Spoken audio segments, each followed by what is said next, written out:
Hello everybody, Sunday Adelaja here. Now we have all been in the coronavirus season of our lives, and some countries are on lockdown, and some people are feeling it one way or the other. Almost every nation, every country of the world is feeling the effect of the coronavirus one way or the other. Today I want to talk about it in a more serious manner. I want to talk about coronavirus, the reasons, and the purpose.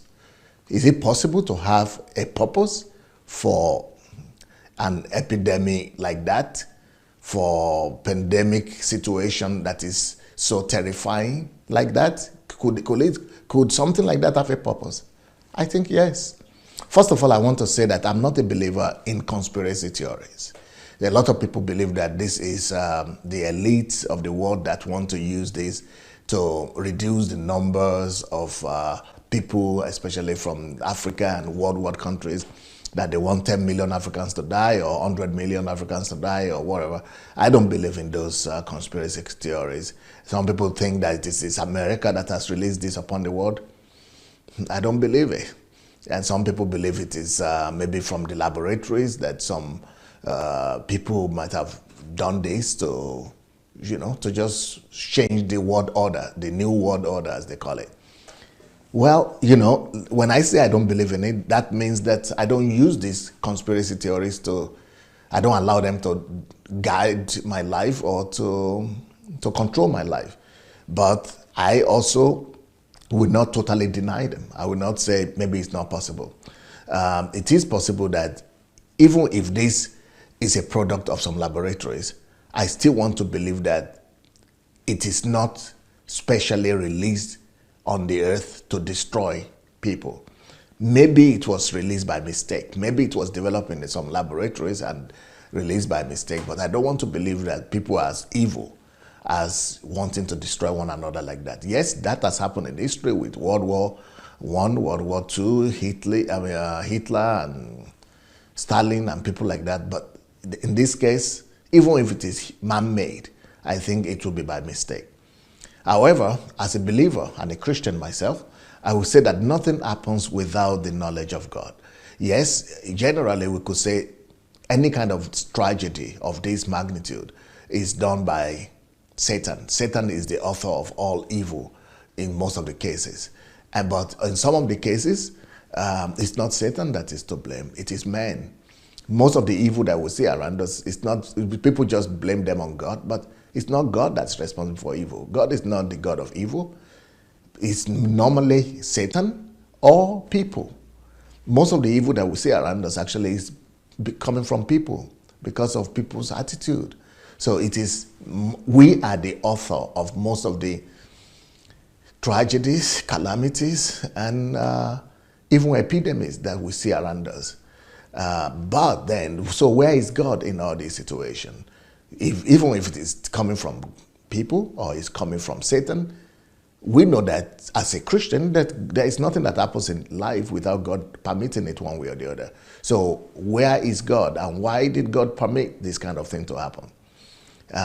Why would God permit evil, and evil of this magnitude? We have people that have died in their thousands. So where is God? Well, God will not allow anything if it will not be for our ultimate good. Remember that. Even if Satan is doing something, God will often stop him on his tracks if it will not be for the ultimate good of humanity. And even when men are doing things to destroy themselves, a lot of instances like that God had to put an end to such activities, so if it will not be for the eventual good of man. Now, if God has allowed this pandemic, yes, we might not see the reason right now. We might not see any good coming from it right now. But eventually, it is going to be for the salvation and redemption of the earth and humanity as a whole. If God allowed it, it is because it is somehow going to work together for good of humanity, of men, and of the earth. If God says that there is a dangerous tendency growing among people or from Satan, or even being planned by military authorities and laboratories of this world, and that these things could lead to a greater evil, if God sees that this will lead, anything, there is something that might be going on that we might not be aware of. There might be some conspiracies, really, that we are not aware of. There might be some plans of Satan that are being developed that we are not aware of. There might be plans for that could lead to a greater tragedy on the earth. There might be some plans that are being, or some conflicts that are going on in the world that could lead to World War III, or that could lead to greater evil or destruction of greater amount of people. Like maybe there are some there are some weapons of mass destruction that are being developed, or maybe there are plans for war, or maybe there are some things that could lead to the obliteration of a whole large number of people. When God sees something like that, because of the greater evil that thing could cause, that is one of the reasons why God will allow an epidemic like this coronavirus, to be released upon the earth. Yes, it is released by Satan. Yes, maybe it is even released by man. But God will allow it to be released because God knows that if men are not stopped on their tracks at this point, that this will lead to a greater evil. So in such cases, then God will allow and give place to lesser evil, so that the lesser evil will cause men to have a second thought and to stop in their tracks of the evil that they are planning, or even let men learn some lessons from whatever little tragedy, or even to us it's not little, but compared to the magnitude that could have occurred, God will still allow us to learn some lessons and to prevent the greater evil that could have happened. So God intervenes in such a situation that evil or great evil could have occurred.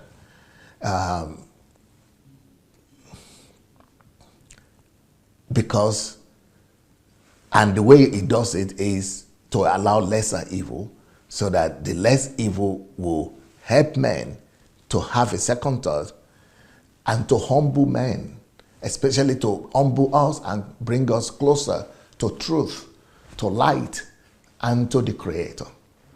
There is another reason why God will allow, even if this evil is being released by Satan or by man, why would God allow it? There is another reason why God could allow such a tragedy.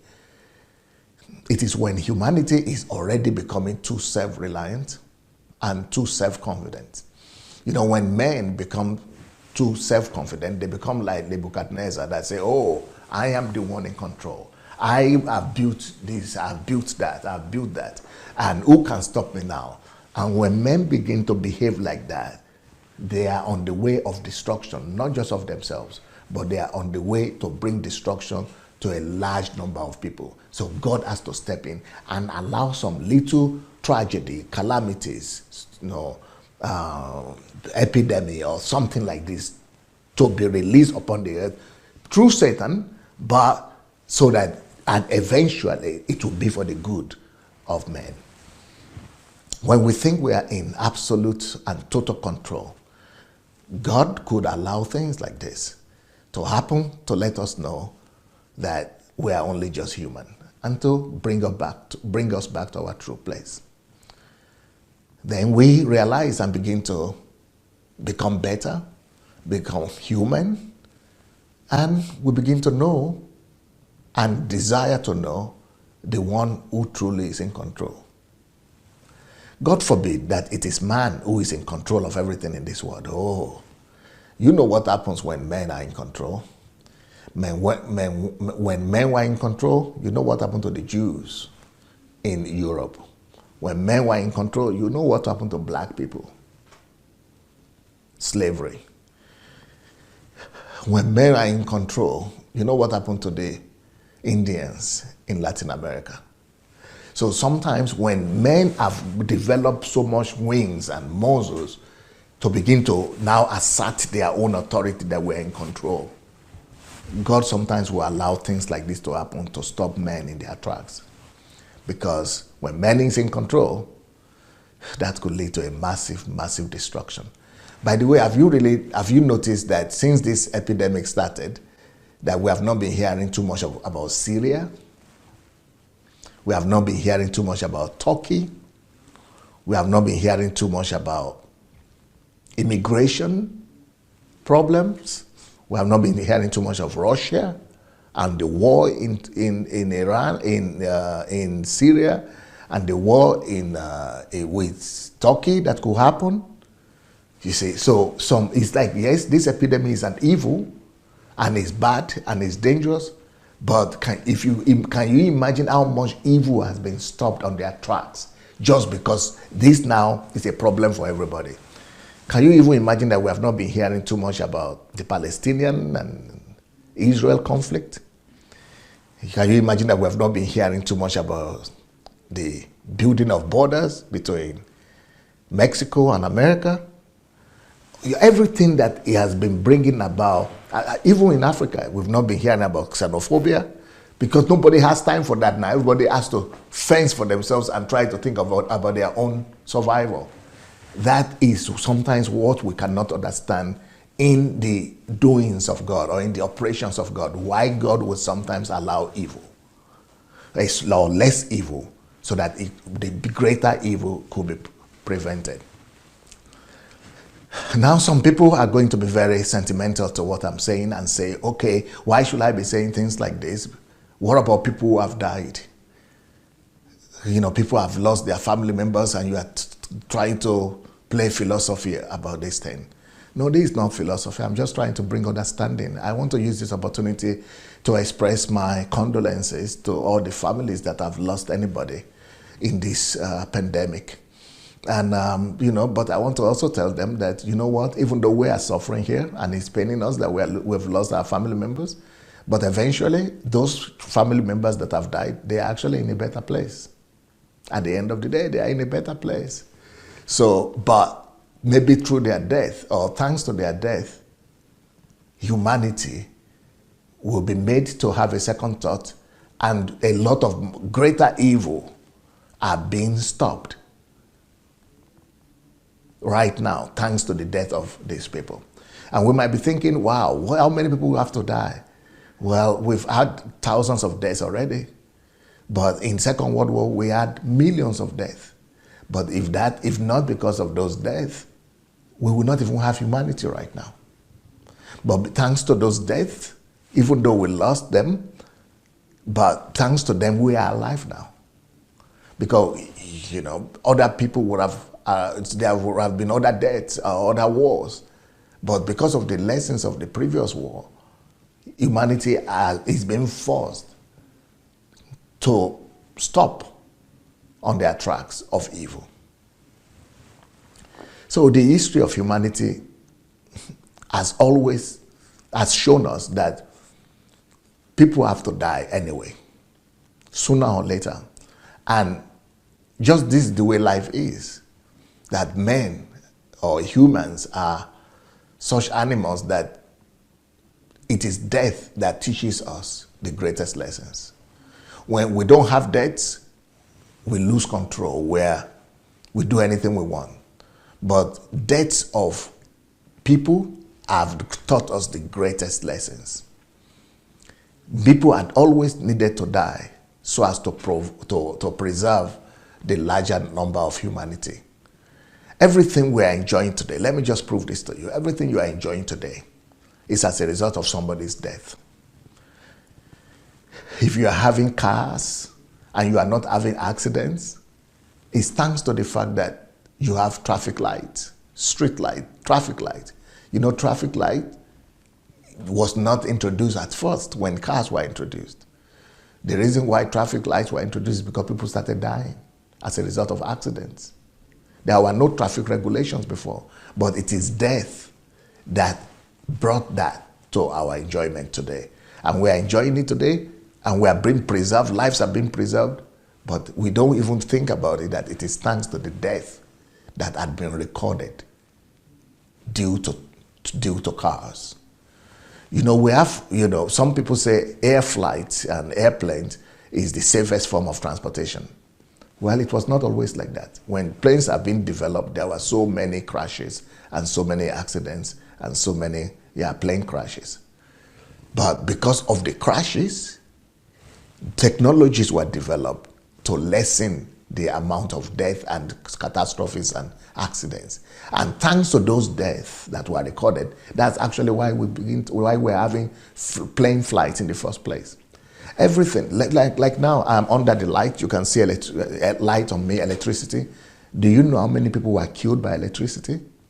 And thanks to those deaths, cables were developed, technologies were developed that now reduces or makes people not to die so often from electricity anymore.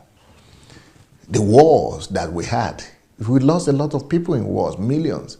But if not for those wars, we would not be having the peace that we're having right now.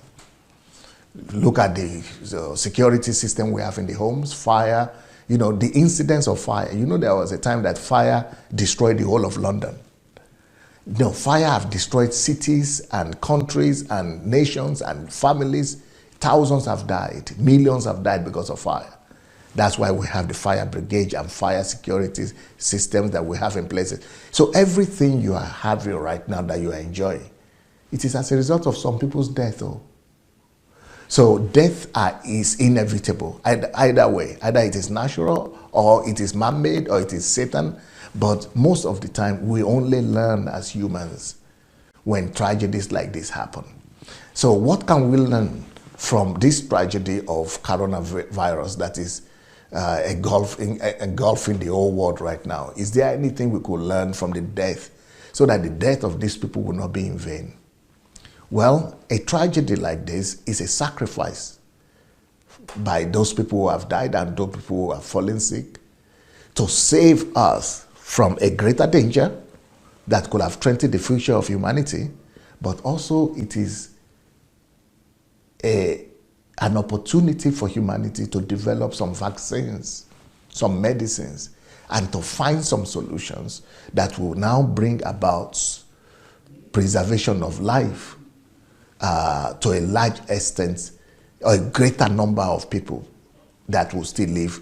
The children and grandchildren of those people who have died, that their death will lead to some solutions to a greater amount of people. Take note that the result of this virus is to make people right now, even right now, people are already sitting down at home, staying put, stopping in their tracks. That is also some pluses right there. Those are already some blessings in disguise. You see, because humanity has become a slave to our ambitions and to our wants. Because of our desire to make money and because of our desire to make it in the system of this world, the capitalist system that rules in our societies, keep pushing us and keeps pushing people to rush, go to work, that there is no time to take a break. But see what is happening right now? Thanks to some virus somewhere, everybody has to sit at home. That way, God is letting us know that there is something that is more valuable than survival. There is something that is more valuable than Uncle Sam, than making a living, than making money. That we should not become slaves to work and slaves to needs and wants.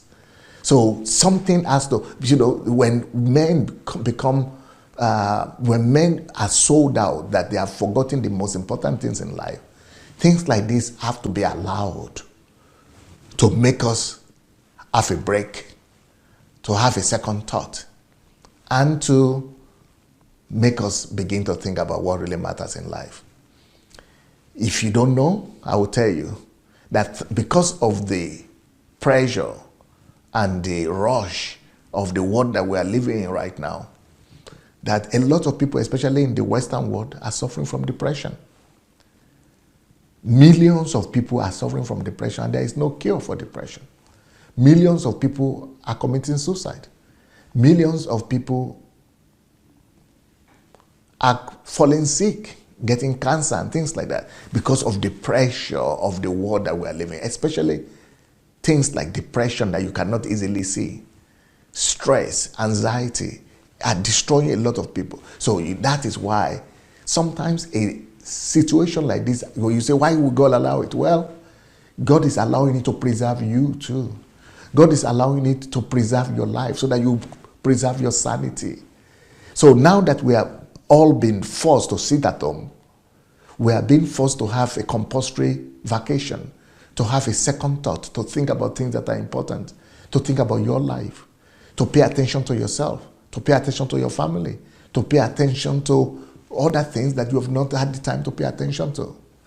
But as a result of this speed and rush and the slavery to Uncle Sam, humans become like machines, even worse than animals.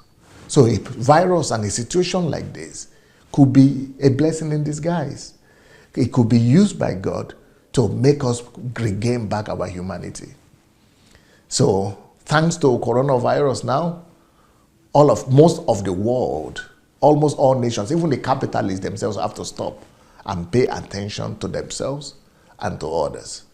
You've heard about distancing, social distancing. You've heard about quarantine. People have to stop and be isolated and be put in a state of solitude. And if you ask the whole world before this quarantine and before this coronavirus, how many people have practiced solitude? Humanity don't have time for solitude. We are rushing too much.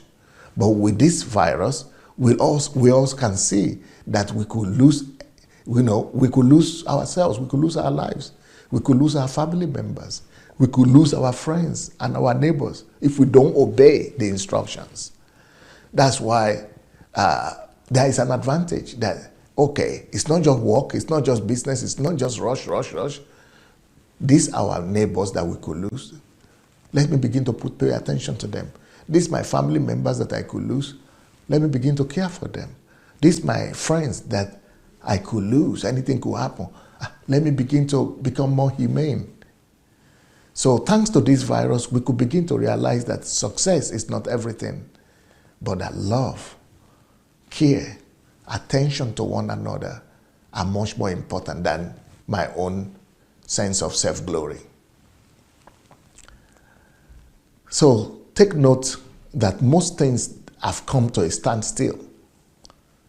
Not just in the developed world, it's going to come to standstill in Africa too. Right now, God is helping us have a mercy on Africa because we don't have the technology, we don't have the medicine to be able to fight it. So God is now releasing this upon us. At least it's coming to Africa now, but it's coming after Europe. So Europe must have had some experience so that we'll be able to fight it together.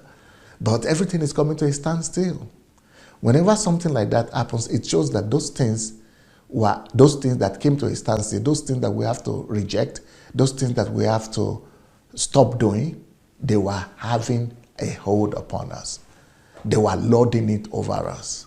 It means that things that were created to serve humans were now holding humans into captivity. They were now holding humans into bondage. In other words, those are the things that we need to stop. Those things that are for example, if we are being asked to sit at home, don't go to work. Those are some of the things that have been holding you in bondage. Those things that, rushing, going out everywhere, pleasure, entertainment, those things that are the things that you have become an idol, that have taken you captive, that you don't even know about. So those things that you have to reject and you have to stop doing right now, maybe you didn't know about it, but those are the things that were controlling your life indirectly.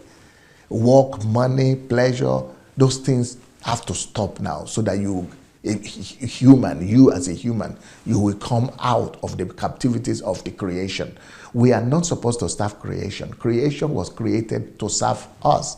We are the kings of creation. So once we become servants and slaves to creation, God allows things like this to stop that process so that man will regain his place of dominion, of authority, and of self-awareness. So if you notice and you give it a deep thought, you will discover that some of those things that you have to stop doing right now, it is God that is using you to set you free from their domination. Because those things have become an idol in our lives. So they must take a back seat now. And then you must begin to give it a consideration to begin to put things that are really important first in your life. Because all things were created to worship. All things are created. All things were created to serve us. All things were created to be used as worship to God. But when we begin to worship things that were supposed to serve us, things that were supposed to be serving God, when we become slaves to those things that we're supposed to master, then things like coronavirus will be allowed by God, even though it's been done by Satan or by man even. But things like this will be allowed so that it will take us back to our place of where God has placed man to be. It will return us to things that are of greater values in our lives. There are greater values that are things that are more important than work in life. You say, oh, if I don't work, I will not eat. Yes, but you don't have to become the slave of work. There are things that are of greater importance in life than money. You say, oh, but money has strength all things. Yes, but we are not supposed to be slaves of money, because money is a good slave, but it's a bad master. Work is a good slave, but it's a bad master. Once you become the slave of work or the slave of money, they are bad masters. They will begin to dominate you and command you and send you up and down, that you will not even enjoy life anymore. You will not even realize the beauty of life any longer. Life becomes vanity. Sometimes even health. Some of us now, we cannot even go to the gym anymore, because some of us, we have turned gym, sports to religion or to idol, that we are now coming under their captivity, instead of us to be the one to rule over them. Even religion, some of us cannot go to churches anymore. Why? Because religion has become a god. It has become an idol. Religion has replaced God. Church building has replaced God. Services, men of God have replaced God. So God has to break their hold upon us. God has to set us free from them, so that we will be set free from domination of the idol of religion, but that we'll be able to discover God one-on-one in personal relationships, so that everybody will be returned to their own fellowship with God the Father one-on-one, without worshiping religion, without worshiping church building, without worshiping bishops and pastors any longer. Even governments have become like God and idols. So all those idols have to fall. The idol of religion will fall, and it's falling right now thanks to coronavirus. The idol of governments and states is falling. Thanks to coronavirus. The idol of sports is falling. Every high places that has exalted itself against the knowledge of God, against the values of creation, against the Creator Himself, are falling at this hour. And this is nothing. This is nothing. This is just a virus. Can you imagine what God could do if God arises? But God is using small, lesser tragedies like this, lesser evil like this, to return us back to the things that really matter. All idols must fall before the Creator, guys. All idols, all things that we have exalted above the knowledge of God, above even man that is created in the image and likeness of God, all these things will bow. And coronavirus is a means to turn them and return them to where they were supposed to belong, to return them under the domination and dominion of man, and to bring man back to his place of preeminence, and to bring God back to his place of preeminence. So man is the crown of creation. Man is not supposed to be dominated by all these things, by work, by money, by things that are created. No, they are supposed to serve us. We are not supposed to serve them. So please take your time. This season of coronavirus, take it as a time of reflection. Take it as a time of rest. Take it to be a time to stop still and to reflect. Take it to be a time of solitude. Take it to be a time to discover, a time for self-education, a time to discover truth, a time to discover love, a time to pay attention to the people that are around you, a time to pay attention to the people that are precious to you, a time to pay attention to yourself, a time to review your priorities, your relationships, especially your relationship with God and your relationship with man too. A time to reflect about eternity, that life will come to an end on this earth one day.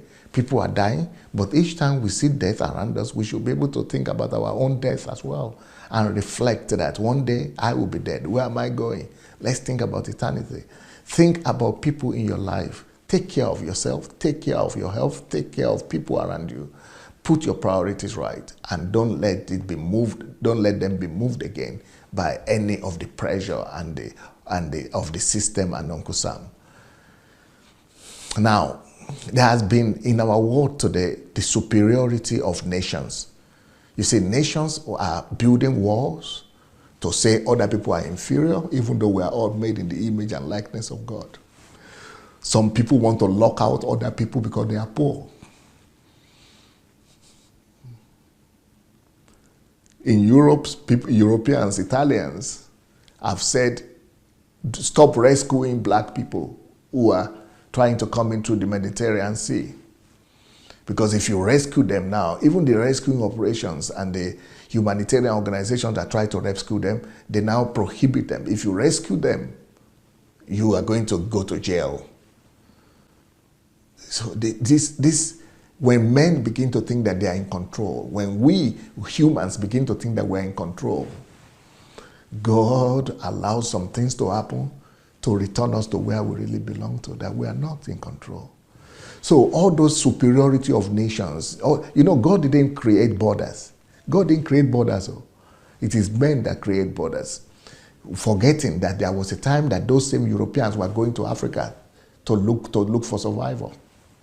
Now that Africans are trying to come to Europe to look for survival, now it is they put a block, they put a border, they prohibit them to say, no, once humans and nations begin to make it a little bit and they think they are comfortable, they want to shut other people down, forgetting that we're all children of God. We are all made in the image and likeness of God. Look at America. Americans right now had to be traveling to Mexico to buy toilet paper, not even food, toilet paper, because of coronavirus. And it is this same America that was building wall to lock them out. They never could thought that there would be a time when they would need Mexico. So I think that when tragedies like this happen, is to also bring sense to governments, to nations, that the superiority and pomposity of nations and above other nations should stop. And we should have a second thought, that we are all equal by birth and we are all equal by death. That's one of the lessons of this coronavirus. All people are dying the same way. Europeans are dying the same way poor Africans are dying. Americans are dying the same way poor Iranians are dying. We are all equal in birth and we are equal in death. And even if it's going to take things like this coronavirus to teach humanity these things, sometimes God will always allow things like this to happen so that we'll come back to our senses.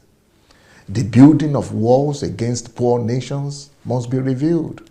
We must begin to stretch hands to one another, the hands of love, rather than demarcation. Because right now, thanks to this coronavirus, you know what happened? European Union and Italy started begging nations of the world to come and help them. And you know, one of the first countries that has come to help Italy and Europe, that has sent in a whole full plane of doctors, it is a country that we have been taught, that the whole world have been taught, that Europe has taught us to hate and to dislike and to humiliate.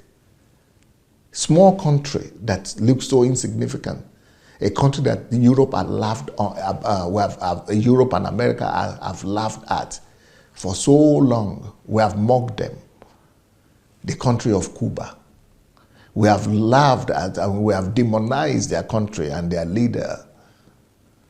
See, tragedy makes everybody equal. Tragedy is an equalizer. Coronavirus has equaled everybody. Everybody has been humbled. Europe now is asking for help. Yes, just yesterday we used to think that only Africans are capable of asking for help. Now Europe has to ask for help. And black Cubans and white, brown Cubans are now coming, and it is Italians that are now meeting them at the airport and clapping for them as if they are saviors who have arrived. One day, I'm afraid Americans might be running and kneeling on their knees to beg Mexicans to come to their aid as well. That's why no nation should be humiliated. No people should be humiliated. We should all, first of all, be thinking that we are all humans. You know, when this tragedy of coronavirus started in China, you know that Europeans and Americans and people all over the world were laughing at Chinese. We were laughing at Chinese. We were saying because they are eating raw food and they are eating all kind of reptiles, that's why this has happened to them. And we're saying that is just China. China that is backward. China that is communist. China that is this. China that is this. That is China. Now, every country in the world is begging China to give them instructions and prescriptions on how to fight this disease. China now is helping Europe, America, and helping everybody. Tragedy is a leveler sometimes. Calamity is a leveler sometimes. So why would God allow things like that? Because He is God, He's wise, He knows better. Even Africans, I saw a video where in Italy now, they were awarding Africans some, thank you awards and some appreciation award. They were giving appreciation to Africans who are living in Italy. Why? Because those Africans, because all the Italians, most of the Italians, they are afraid of contacting this thing, and some of them were dying. And Africans stood out and went to risk their lives to help their Italian people.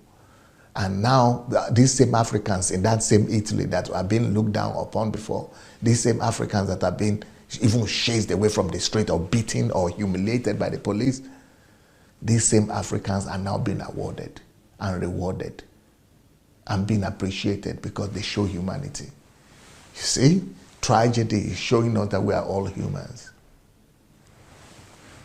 So let's make the earth a better place thanks to this coronavirus. Let's come back to the qualities of our Master. Let's come back to the qualities of God.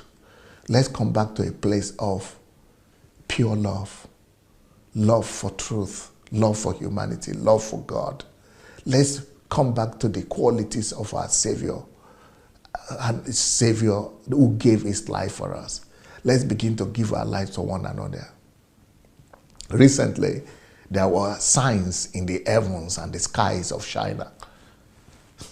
And people saw it as a sign of God talking.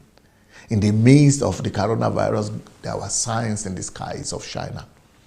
God is trying to get our attention. Not just the attention of China, the attention of all nations. So that we'll begin to look up to the hill from where cometh our help. Because when those signs were coming up in the sky, everybody had to look up to the hill. They have to look up to the sky from where the help comes. And it is time, and it's a sign for all nations to come back to the one who created them and to the only one who can help them. And I thank God that there are some nations that have started responding to this. The Israeli Prime Minister Benjamin Netanyahu, the Brazilian President, the Prime Minister of Italy, they have all released a worldwide call for prayers that only God could help us, that all of us should begin to pray. And I'm sure that all nations and all presidents and prime ministers right now will begin to know that we are all humans, we are limited, we are not gods yet, and that it is time to go back to the source from where we all came from. All nations must yield to this cry for prayers, and all nations must begin, and all peoples must begin to look for the Master that says that if we will confess our sins, if we will humble ourselves, confess our sins, and turn away from them, that He is faithful to hear us and to heal our land. For the love of God, church and nation. Peace.